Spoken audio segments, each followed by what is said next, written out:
এই অবস্থায় প্রথম আপনার কাজটা কি হবে স্যার? আমি প্রথম আমার সব ভোটাররা সিলেটবাসীকে আমি অসংখ্য কৃতজ্ঞতা জানাই। তাদের কারণেই তারা আমাকে ভোট দিয়েছেন এবং সেই জন্য আমি পররাষ্ট্রমন্ত্রীর দায়িত্ব পেয়েছি। তাদের প্রতি আমার কৃতজ্ঞতা। আর আমাদের সিলেটবাসীর অনেক প্রত্যাশা আছে, দোয়া করেন সেই প্রত্যাশাগুলো আমরা যাতে অর্জন করতে পারি। আর আমরা বাংলাদেশ সবসময় বিশ্বাস করে, যেটা আমাদের জাতির জনক বঙ্গবন্ধু দিয়ে গিয়েছিলেন, যে ফ্রেন্ডশিপ টু অল মালিশ টু নান, সবার সাথে বন্ধুত্ব, কারো সাথে শত্রুতা নাই। আমরা এই নীতিতেই বিশ্বাসী এবং সেইভাবেই আমরা কাজ করব। আমি খুব ভাগ্যবান যে আমাদের সিলেটে বাংলাদেশের প্রথম পররাষ্ট্রমন্ত্রী হয়েছিলেন আমাদের সিলেটের কৃতি সন্তান আব্দুস সামাদ সাহেব, আর পরবর্তীতে হুমায়ুন রশিদ চৌধুরী সাহেব। দোয়া করেন, তারা অত্যন্ত সুনাম অর্জন করেছেন। দোয়া করেন যেন আমিও আপনার কাজকর্ম ঠিক মতো করতে পারি এবং দেশের এবং মানুষের প্রত্যাশা পূরণ করতে পারি। স্যার, একটা প্রশ্ন আছে স্যার, যেটা হচ্ছে যে আপনি তো প্রথম সফরটা ইন্ডিয়া করবেন, ইন্ডিয়াতে আপনার প্রথম পররাষ্ট্রমন্ত্রীর প্রথম সফরটা ইন্ডিয়া।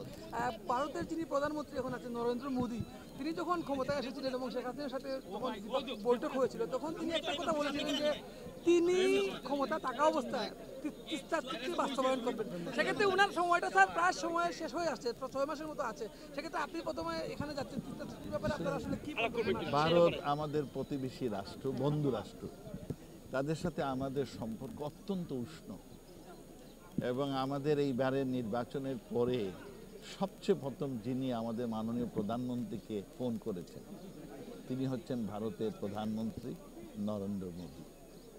আর আমিও খুব ভাগ্যবান যে ভারতের আপনার পররাষ্ট্রমন্ত্রী আমাকে দাওয়াত দিয়েছেন, গ্রিটিংস দিয়েছেন, দাওয়াত দিয়েছেন তার দেশে।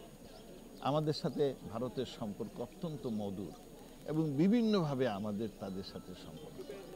আমি এই জন্য অনেকগুলো দেশ আমাদের দাওয়াত দিয়েছে, সেই প্রেক্ষিতে আমি সিদ্ধান্ত নিয়েছি যে আমি প্রথম প্রতিবেশী রাষ্ট্র আমাদের ভারতবর্ষে আমি যাব প্রথম জায়গাতে। আর আপনি যেসব প্রশ্ন করেছেন সেগুলো আপনার অনেক দিন ধরে আলোচনা হচ্ছে, কোনো কিছুতেই ম্যাজিক নাই। এটা আপনার ইলেকট্রিক সুইচের মতো সুইচ না যে অন অ্যান্ড অফ।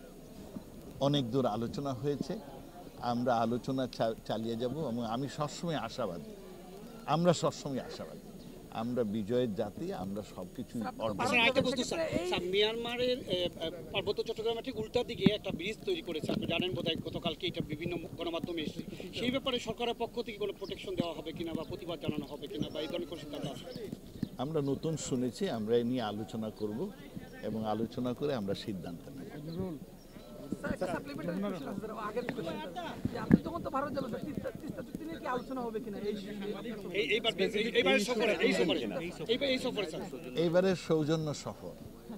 এবং এই অবস্থায় আমি অনেকগুলো ইস্যু আমরা তুলে আনতে চাই না, তবে হ্যাঁ অনেকগুলো আলোচনা হবে। আমার সাথে একটা বড় দল যাবেন ভারতে এবং অনেক ডিপার্টমেন্টের সচিবরা যাবেন এবং তার ফলে বিভিন্ন ইস্যু আমাদের আলোচনায় আসবে। প্রায় 9 জন সচিব যাবেন সাথে। একটা বিষয় স্যার, আপনি এর আগে বাংলাদেশের হয়ে আন্তর্জাতিক সম্প্রদায়ের সাথে কাজ করেছেন, সেই ক্ষেত্রে এবার আপনি প্রথমবার পররাষ্ট্র মন্ত্রণালয়ের পূর্ণমন্ত্রীর দায়িত্ব পেয়েছেন। সেই ক্ষেত্রে বাংলাদেশের ভাবমূর্তি আরো উজ্জ্বল করার জন্য বহির্বিশ্বের সাথে আন্তর্জাতিক সম্পর্ক উন্নয়নের ক্ষেত্রে আপনার কি ধরনের ভূমিকা থাকবে বা আপনার এক্সপেকটেশন লেভেলটা কিরকম? অবশ্যই আমার প্রচেষ্টা থাকবে। আমি খুব লাকি যে আমার বহু কলিগ বিভিন্ন দেশের পররাষ্ট্রমন্ত্রী কিংবা মন্ত্রী আছেন। আমার বিভিন্ন কলিগ যারা রিটায়ার্ড করেছেন তারাও তাদের দেশের বেশ সম্মানিত লোক, তারা আমাকে সবাই গ্রিটিংস দিয়েছেন এবং আমি সবাইকে বলেছি যে আমার একটি মানুষ বিপুলভাবে আমাদের বুটে জয়যুক্ত করেছে, এর ফলে আমাদের প্রত্যাশা অনেক বেড়ে গেছে আর জনগণের প্রত্যাশা অনেক বেড়ে গেছে। গত 10 বছরে এই যে অভাবনীয় সাফল্য, তার ফলে আমাদের দেশের জনগণের অনেক প্রত্যাশা বেড়ে গেছে, তার ফলে আমাদের দায়-দায়িত্ব অনেক গুণ বেড়েছে। আমরা যাতে এই দায়-দায়িত্বগুলো সুন্দরভাবে করতে পারি এবং আমরা পৃথিবীর মধ্যে থ্রু পার্টনারশিপ অ্যান্ড কোলাবোরেশন যাতে আমরা দেশের উন্নয়ন করতে পারি, মানব জাতির উন্নয়ন করতে পারি। আমাদের দেশের লোক ছাড়াও এই পৃথিবীর থেকে সংঘাত যুদ্ধ বিগ্রহ যাতে কমাতে পারি, সেই জন্য আমি তাদের আপনার সহযোগিতাও কামনা করেছি। বাংলাদেশের রাজনৈতিক স্থিতিশীলতা ফিরিয়ে আনতে স্যার আপনি বিশ্ব পরিমণ্ডলে আসলে কতটুকু ভূমিকা রাখতে পারবেন? আমাদের যে রাজনৈতিক যে প্রেক্ষাপট, এই যে এটার স্থিতিশীল আমাদের দেশটা অত্যন্ত শান্তিপ্রিয় দেশ এবং সরকার অত্যন্ত স্থিতিশীল। এর ফলে আমাদের মাননীয় প্রধানমন্ত্রী বেশি যেটার উপর জোর দিয়েছেন, একাধিক রূপরেখা তৈরি, 2021, 2030, 2041 সাল। আমি সিদ্ধান্ত নিয়েছি আমাদের পররাষ্ট্র মন্ত্রণালয় এই বিভিন্ন রকম রূপরেখা যাতে আমরা অর্জন করতে পারি, সেই জন্য পররাষ্ট্র মন্ত্রণালয় সহায়কের ভূমিকা পালন করবে। সেই জন্য আমার বড় আপনার এমফেসিস হচ্ছে যে ইকোনমিক ডিপ্লোমেসি, আমরা সেইভাবে কাজ করি।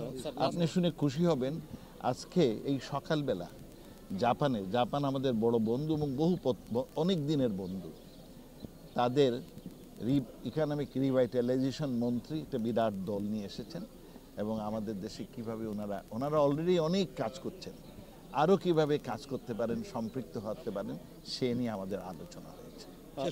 লাস্ট প্রশ্ন হচ্ছে যে বাংলাদেশের ক্রাইসিস এলিমেন্ট হিসেবে রোহিঙ্গাদেরকে ধরা হচ্ছে এবং এটি দিন দিন অনেক সমস্যার কারণ হয়ে দাঁড়াচ্ছে।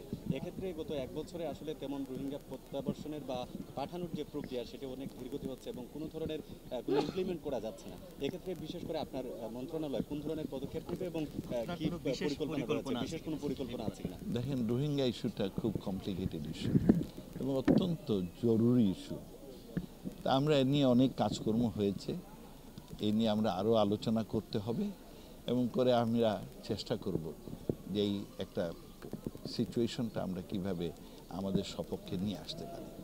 আমি এখনও কোনো স্পেশাল জায়গাগুলো আমাদের সরকার গ্রহণ করেছে এবং সেইগুলোর দিকেই আমরা আছি এবং আগামীতে আলোচনার মাধ্যমে আমরা দেখব এবং মায়ানমার আমাদের বন্ধুপ্রতিম রাষ্ট্র, তাদের আমাদের বোঝানোর সুযোগ হবে।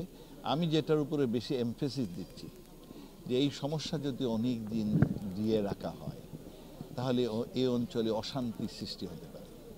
তার ফলে বাংলাদেশ যেমন ক্ষতিগ্রস্ত হবে, মায়ানমারও ক্ষতিগ্রস্ত হবে। একইভাবে আমাদের অন্যান্য প্রতিবেশী রাষ্ট্র, তাদেরও কিন্তু স্বার্থ বিঘ্নিত হবে।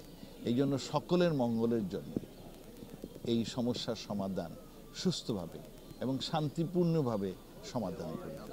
আমি সেই সাথে মনে করি যে বিশ্বের যত নেতা আছে তাদেরও একটা দায়িত্ব আছে এই মানবিক সমস্যা দূর করার জন্য, তাদেরও একটা বলিষ্ঠ ভূমিকা পালন করা প্রয়োজন।